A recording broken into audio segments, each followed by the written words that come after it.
But I pray all is well with you as you sit down and take this in. This is Jeremiah 10, verse 1. Hear ye the word which the Most High speaketh unto you, O house of Israel. Thus saith the Creator, learn not the way of the heathen, and be not dismayed at the signs of heaven, for the heathen are dismayed at them. For the customs of the people are vain. For one cutteth a tree out of the forest, the work of the hands of the workmen with the axe. They deck it with silver and gold. They fasten it with nails and with hammers, that it move not. They are upright as the palm tree, but speak not.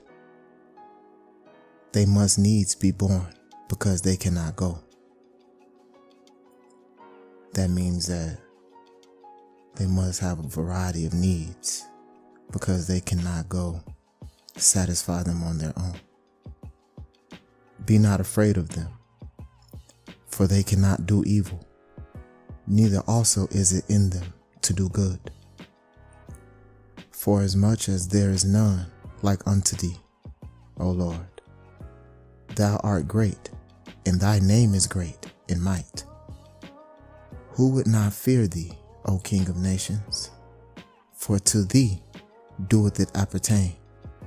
For as much as among all the wise men of all the nations, and in all their kingdoms, there is none like unto thee.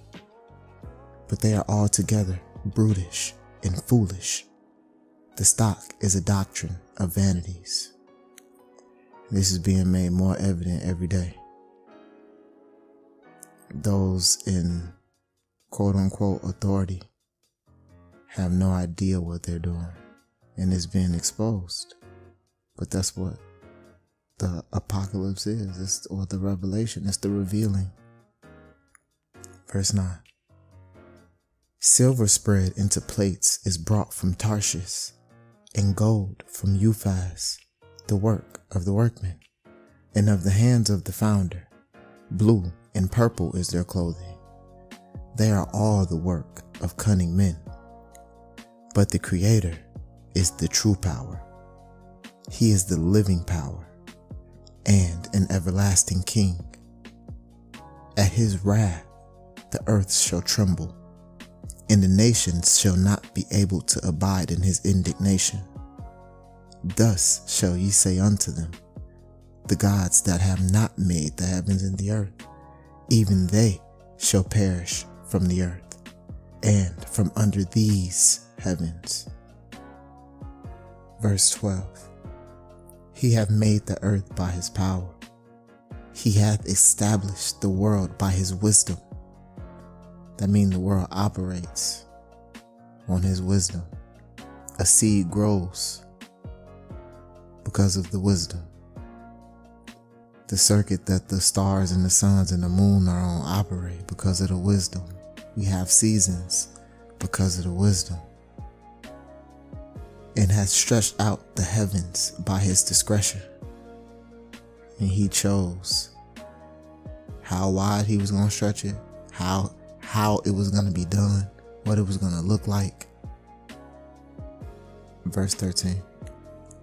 When he uttereth his voice, there is a multitude of waters in the heavens, and he causes the vapors to ascend from the ends of the earth. He maketh lightnings with rain, and bringeth forth the wind out of his treasures. Every man is brutish in his knowledge. Every man is brutish in his knowledge. Every founder is confounded by the graven image. For his molten image is falsehood, and there is no breath in them.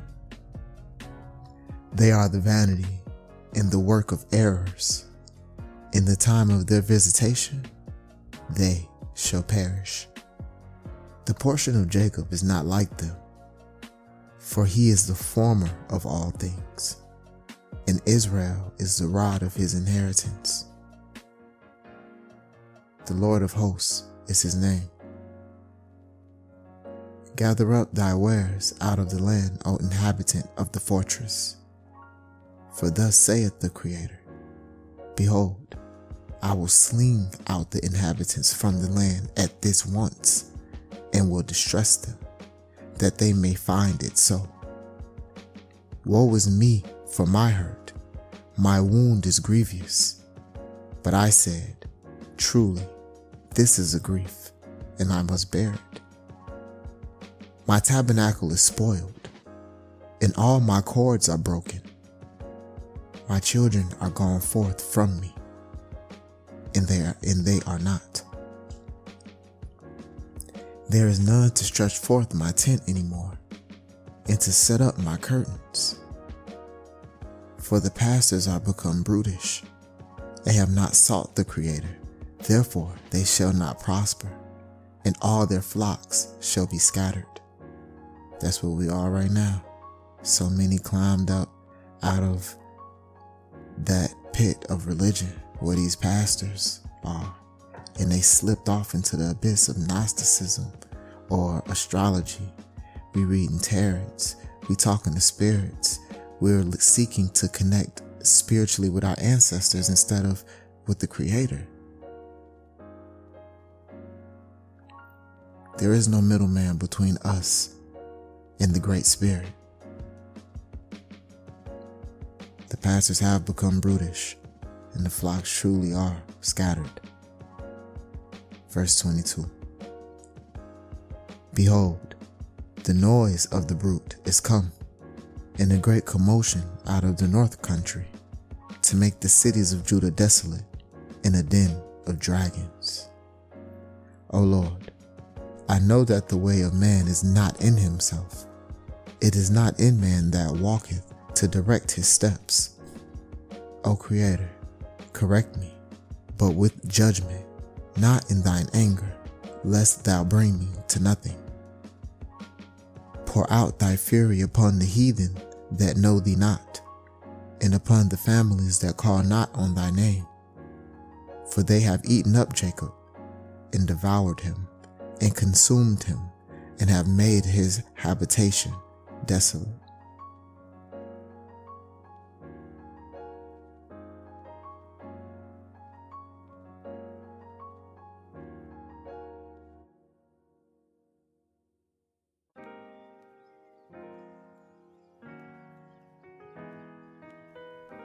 Jeremiah 11.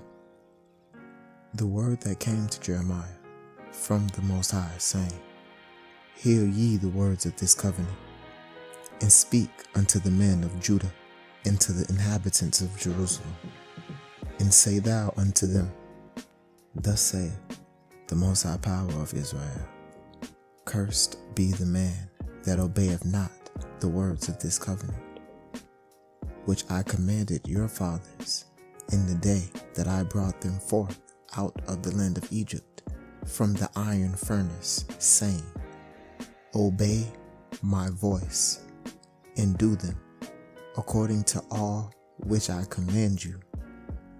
So shall ye be my people, and I will be your power.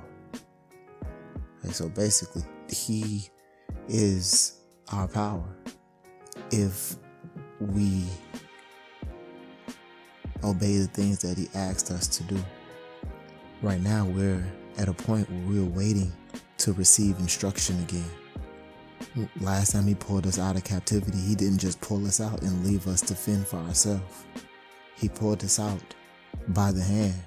He took us out and he told us how to worship and serve him, and how to abide in the land in a way that will keep his protection there. We are the ones that decided that what we saw the other nations that were purposely left in our lands to tempt us, when we looked at them and saw how they were living, we wanted those pleasures that they were experiencing more than the protection and the abundance provided by the Creator. That's where we slipped up. But anyway, verse 5. That I may perform the oath that I have sworn unto your fathers, to give them a land flowing with milk and honey, as it is this day. Then answered I and said, So be it, O Creator. Then the Most High said unto me, proclaim all these words in the cities of Judah and in the streets of Jerusalem, saying, hear ye the words of this covenant, and do them. For I earnestly protested unto your fathers in the day that I brought them up out of the land of Egypt, even unto this day, rising early and protesting, saying, obey my voice. Well, this is the Creator trying to get us to follow him, right? Getting up early trying to get us to turn away from the things that we're doing. It's us we're choosing to ignore his protests, the petitions that he are putting forth for our attention, for our loyalty. We ignore them.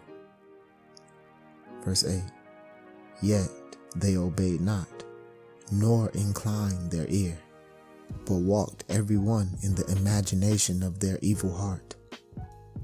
And evil honestly just means false. Everybody's imagination, when you say their evil heart, it's not necessarily evil as in they are maliciously going out and attacking people or stealing people or, committing heinous crimes. Evil just means something other than what the Creator needs you to be doing. It's the evil heart because it's leading you away from where you should be. Therefore, I will bring upon them all the words of this covenant, which I commanded them to do, but they did them not. And the Most High said unto me, a conspiracy is found among the men of Judah and among the inhabitants of Jerusalem. They are turned back to the iniquities of their forefathers, which refused to hear my words. They went after other gods to serve them. The house of Israel and the house of Judah have broken my covenant, which I made with their fathers. Therefore, thus saith the Creator, behold, I will bring evil upon them, which they shall not be able to escape. And though they shall cry unto me, I will not hearken unto them. Then shall the cities of Judah and inhabitants of Jerusalem go and cry unto the gods unto whom they offer incense, but they shall not save them at all in the time of their trouble. So basically that's us running to the powers that those other gods have set up that are running the world right now. And they will not save you. The CDC will not save you. None of these organizations, the WHO, will not save you. This is all about the Creator. Verse 13. For according to the number of thy cities were thy gods, O Judah, and according to the number of the streets of Jerusalem have ye set up altars to that shameful thing, even altars to burn incense to Baal. Therefore, pray not thou for this people, neither lift up a cry or prayer for them, for I will not hear them in the time that they cry unto me for their trouble. What has my beloved to do in mine house, seeing she has wrought lewdness with many, and the holy flesh is passed from thee? When thou doest evil, then thou rejoicest. So he's referring to us. We wrought lewdness with many. We out there chasing other gods, and the holy flesh has passed from us, meaning we are no longer pure. But when we do evil, we rejoice, not when we do good. Verse 16. The Most High called thy name a green olive tree, fair and of goodly fruit. With the noise of a great tumult he hath kindled fire upon it, and the branches of it are broken. The branches of our tree are broken. For the Most High of hosts that planted thee has pronounced evil against thee, for the evil of the house of Israel and of the house of Judah, which they have done against themselves, to provoke me to anger in offering incense to Baal. Us not listening to the Most High only hurts us. Yeah, he said his wound is grievous because he don't have anybody to work in his tabernacles and to give him the worship that he enjoys. It's the difference between him missing the worship that he enjoys and needing it. He doesn't need it. We're only hurting us. He has the angels. He got the seraphim up there. But he loves to hear us sing. He ain't heard our voice giving him praise in a very long time. But again, it's not necessary for his existence. Us not listening to him is detrimental to our everything.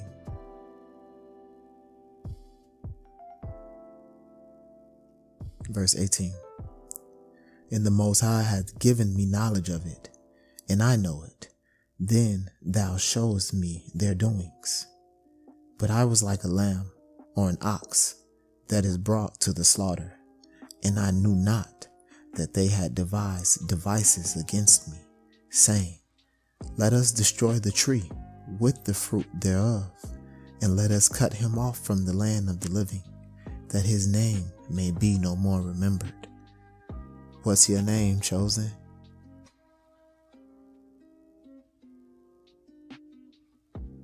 We don't even know for sure. Verse 20. But O Creator of hosts, that judgest righteously, thou triest the reins and the heart, let me see thy vengeance on them, for unto thee I have revealed my cause. Meaning, please answer my prayer. Please let me see you take care of my enemies, because I have come to you. I'm placing it in your hands. I'm trusting you to do so. Therefore saith the Most High of the men of Anathoth that seek thy life, saying, Prophesy not in the name of the Creator, that thou die not by our hand. Therefore thus saith the Creator of hosts, Behold, I will punish them. The young men shall die by the sword, their sons and their daughters shall die by famine, and there shall be no remnant of them. For I will bring evil upon the men of Anathoth, even the year of their visitation. So he's basically wiping that remnant out of these men of Anathoth, and I'm hearing Thoth in there. We're not going to go into all of that at this particular time.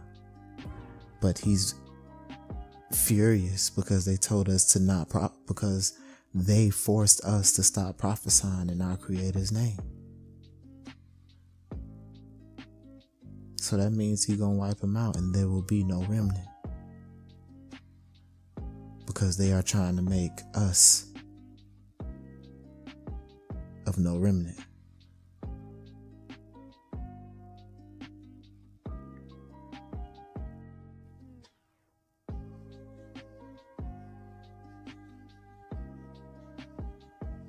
Jeremiah 12.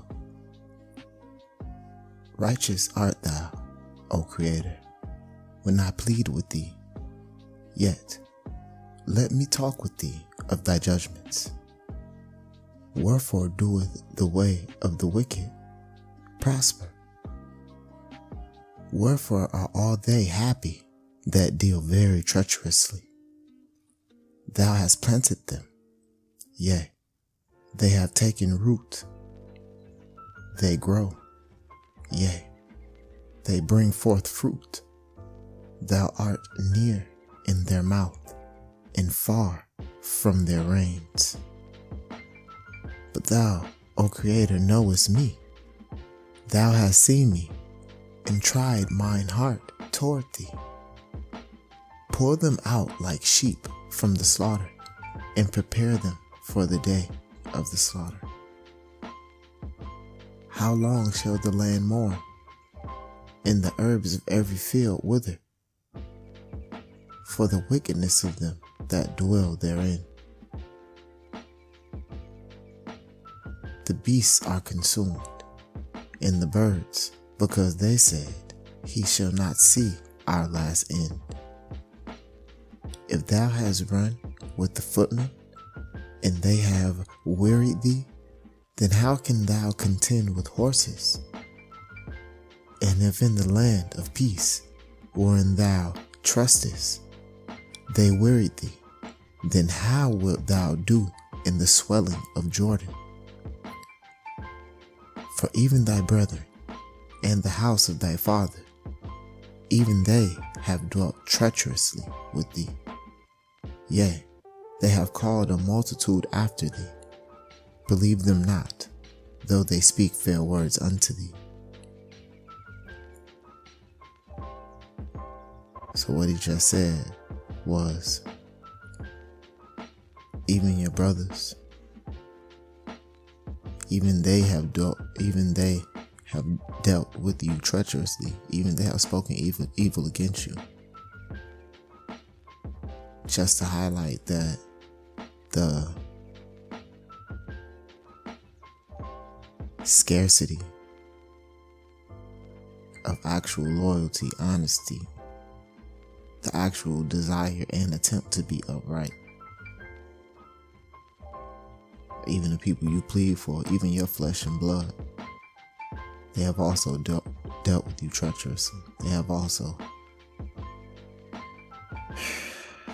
called a multitude after you.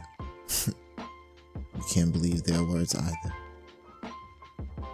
They'll speak fair unto you, but it's empty. Verse 7. I have forsaken mine house. I have left mine heritage. I have given the dearly beloved of my soul into the hand of her enemies. Mine heritage is unto thee as a lion in the forest. It crieth out against me. Therefore I have hated it. Mine heritage is unto me as a speckled bird. The birds round about are against her. Come ye, assemble all the beasts of the field. Come to devour. We are the Most High's heritage. We are that speckled bird that everyone is against. But the Most High is saying, come gather around the speckled bird. Come to devour. He's calling them to us. Verse 10. My pastors have destroyed my vineyard. They have trodden my portion underfoot. They have made my pleasant portion a desolate wilderness. They have made it desolate, and being desolate it mourneth unto me. The whole land is made desolate, because no man layeth it to heart. The spoilers are come upon all the high places through the wilderness, for the sword of the Most High shall devour from the one end of the land, even to the other end of the land. No flesh shall have peace. And keep in mind, these are the things that came upon us and could possibly come upon us again before they come upon everyone else. But it kind of seems like we're in the midst of it coming upon everyone else already. Or are we in the midst of it coming upon us and them at the same time?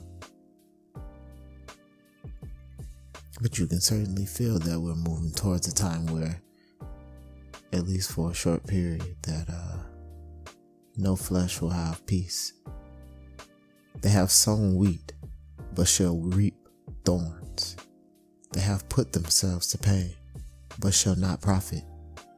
And they shall be ashamed of your revenues because of the fierce anger of the Most High.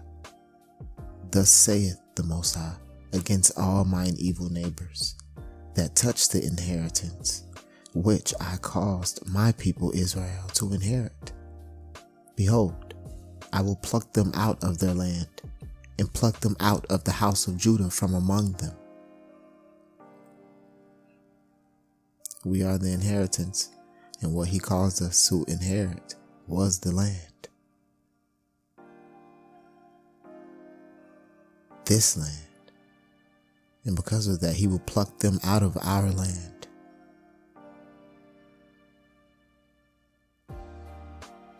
And then take us from among them. Verse 15. And it shall come to pass, after that I have plucked them out, I will return and have compassion on them, and bring them again every man to his heritage, and every man to his land. And it shall come to pass, if they will diligently learn the ways of my people, to swear by my name, the Almighty that liveth, as they taught my people to swear by Baal, then they be built in the midst of my people. But if they will not obey, I will utterly pluck up and destroy that nation, saith the Almighty. I mean, only those who's gonna go just as hard for the Most High as they're going for the evil gods that they're following now, or the idol gods that they're following now. Those are the only people that's gonna be allowed to remain amongst Israel.